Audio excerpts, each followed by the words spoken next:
ಮುಖ್ಯಮಂತ್ರಿ ಸಿದ್ದರಾಮಯ್ಯನವರ ವಿರುದ್ಧದ ಪ್ರಾಸಿಕ್ಯೂಷನ್ ವಿಚಾರಣೆ ನಡೆಯುತ್ತಿರುವ ಬೆನ್ನಲ್ಲೇ ರಾಜ್ಯ ರಾಜಕೀಯದಲ್ಲಿ ಸಿಎಂ ಬದಲಾವಣೆ ಚರ್ಚೆ ಜೋರಾಗಿದೆ. ಕಾಂಗ್ರೆಸ್ಸಿನಲ್ಲಿ ಸಿದ್ದರಾಮಯ್ಯನವರ ನಂತರ ಮುಖ್ಯಮಂತ್ರಿ ಯಾರು ಎನ್ನುವ ಚರ್ಚೆ ಇದ್ದಕ್ಕಿದ್ದಂತೆ ಪ್ರಾರಂಭವಾಗಿದೆ.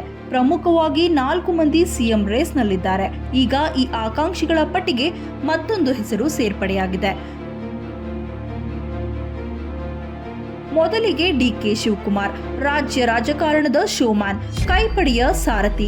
ಸಿಎಂ ಹುದ್ದೆ ಮೇಲೆ 2 ವರ್ಷದಿಂದ ಕಣ್ಣಿಟ್ಟಿರುವ ಇವರು ಸಿದ್ದು ಚೇರ್ ಅಲ್ಗಾಡಿದ್ರೆ ಹುದ್ದೆಗೆ ಏರಲು ಸಕಲ ತಯಾರಿಯನ್ನ ಮಾಡಿಕೊಳ್ತಿದ್ದಾರೆ.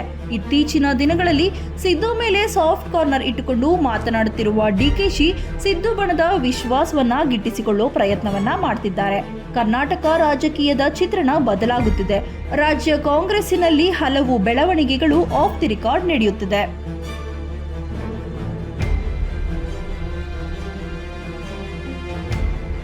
ಮತ್ತೊಬ್ಬರು ಸಚಿವ ಸತೀಶ್ ಜಾರಕಿಹೊಳಿ. ಸದ್ಯದ ರಾಜಕೀಯ ಬೆಳವಣಿಗೆಗಳಲ್ಲಿ ಸೆಂಟರ್ ಆಫ್ ದಿ ಅಟ್ರಾಕ್ಷನ್ ಮತ್ತು mind game player.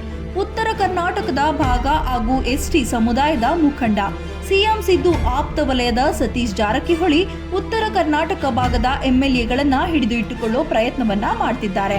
CM Siddu ಬೆಂಬಲಿಗ ಆದ ಕಾರಣ ಆ ಬಣದ ಶಾಸಕರ ಬೆಂಬಲ ವ್ಯಕ್ತವಾಗುತ್ತೆ. ಏನಾದರೂ ಸಿದ್ದು ಕುರ್ಚಿಗೆ ಕಂಟಕ ಬಂದ್ರೆ ಸತೀಶ್ ಪರ ಸಿದ್ದು ಜೈ ಅನ್ನಬಹುದು.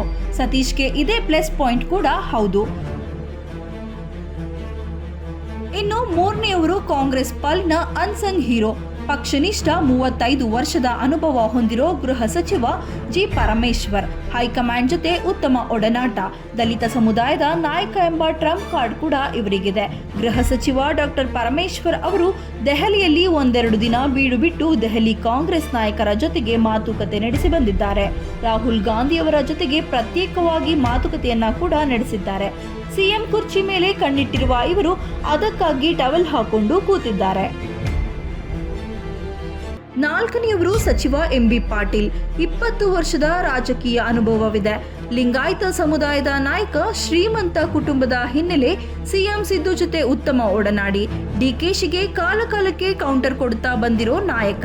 ಸಿಎಂ ಸಿದ್ದು ಕುರ್ಚಿಗೆ ಪ್ರಾಬ್ಲಮ್ ಆದ್ರೆ ಸಿಎಂ ಸ್ಥಾನಕ್ಕೆ ಖಂಡಿತ ಟವಲ್ ಹಾಕ್ತಾರೆ.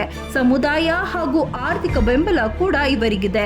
ಸಿದ್ದು ಬಣದ ಬಹುತೇಕ ಶಾಸಕರ ಬೆಂಬಲ ಕೂಡ ಇದೆ. ಉತ್ತರ ಕರ್ನಾಟಕದ ನಾಯಕ ಸಿಎಂ ಕುರ್ಚಿಗೆ ಏರಿದ್ರೆ ಆ ಭಾಗದಲ್ಲಿ ಪಕ್ಷದ ಸಂಘಟನೆ ಕೂಡ ಆಗುತ್ತೆ.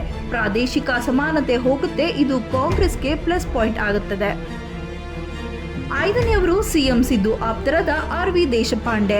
ಬ್ರಾಹ್ಮಣ ಸಮುದಾಯಕ್ಕೆ ಸೇರಿದ ಇವರು ರಾಜಕೀಯದಲ್ಲಿ 40 ವರ್ಷದ ಸುದೀರ್ಘ ಅನುಭವವನ್ನ ಹೊಂದಿದ್ದಾರೆ. ನಾನು ಕೂಡ ಸಿಎಂ ಸಿದ್ದರಾಮಯ್ಯನವರ ನಂತರ ಮುಖ್ಯಮಂತ್ರಿ ಆಕಾಂಕ್ಷಿ ಎಂದು ಹೇಳಿರುವುದು ಹೊಸ ರಾಜಕೀಯ ಚರ್ಚೆಗೆ ಶುರುವಾಗಿದೆ. ಸಿಎಂ ಪ್ರಾಸಿಕ್ಯೂಷನ್ ಸಾಲು ಹಗರಣಗಳಿಂದ ಕಾಂಗ್ರೆಸ್ ದಿನೇ ದಿನೇ ಏನಾದರೂ ಮುಜುಗರವನ್ನ ಎದುರಿಸ್ತಾ ಇದೆ. ಇತ್ತ ಸರ್ಕಾರ ಪತನಗೊಳಿಸಲು ಬಿಜೆಪಿ ಹುನ್ನಾರ ನಡೆಸುತ್ತಿದೆ. 136 ಶಾಸಕರು ಇರುವ ಸರ್ಕಾರವನ್ನ ಕೆಡವಲು ಬಿಜೆಪಿ ಪ್ಲಾನ್ ಮಾಡಿ ಬಹುತೇಕ ಸಂಕ್ರಾಂತಿ ವೇಳೆಗೆ ಬಿಜೆಪಿ ಜೆಡಿಎಸ್ ಸರ್ಕಾರ ರಚನೆ ಮಾಡುವ ಪ್ಲಾನ್ ಮಾಡಿಕೊಂಡಿದೆ. ಕಾಂಗ್ರೆಸ್ನ ಬಹುತೇಕ 25 ಮಂದಿ ಶಾಸಕರಿಗೆ ಸೈಲೆಂಟ್ ಆಗಿ ಗಾಳ ಹಾಕಲಾಗಿದೆ. ಸರ್ಕಾರ ಸಂರಕ್ಷಿಸಿಕೊಳ್ಳೋ ಹೊಣೆ ಕೈ ನಾಯಕರಿಗಿದ್ದು ರಾಜಕೀಯ ಮೇಲಾಟದ ನಿರೀಕ್ಷೆ ಹೆಚ್ಚಾಗಿದೆ.